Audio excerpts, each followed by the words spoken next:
దేన్ని నమ్మాలి? తుదిశ్వాస విడిచేంత వరకు, నేను చచ్చి నా తుదిశ్వాస అయ్యేంత వరకు నేను నమ్మకమైన ప్రభువుకి దాసుడిగా నేను బ్రతకాలి. నేను ఆ యాగాన్ని చేస్తున్న నా జీవితంలో చివరి వరకు నా జీవనాన్ని కొనసాగించాలి. విశ్వాసాన్ని ఎట్టి పరిస్థితుల్లోనూ కూడా నా జీవితంలో నేను నమ్మిన దానిని చివరి వరకు పట్టుకోవాలి. ఆ దైవత్వం తాలూకు పరిపూర్ణమైన ఆ స్థితి, నూతనత్వం నుండి మరి నూతనత్వంలోనికి ఈరోజు మీరు కూర్చున్నారు. మీలో కొన్ని వాక్యం చెప్తున్నప్పుడు కొన్ని చెడు గుణాలు ఉన్నాయి.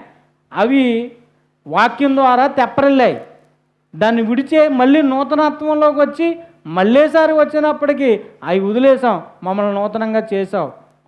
నూతనమైన మనస్సాక్షి వదిలే, మళ్ళీ కొత్త ఫ్రెష్గా దేవుని ఎదుట రిమెంబర్, మళ్ళీ మార్చుకో. నూతనమైన ఆ ఆనందాన్ని క్రీస్తులో అనుభవించినట్లు రిజాయిస్ ఆఫ్ జీసస్, ఆనందించు, ప్రభువునందే ఆనందించు. మరలా చెబుతున్నాను, ప్రభువునందే ఆనందించు. ఏది ఆనందం?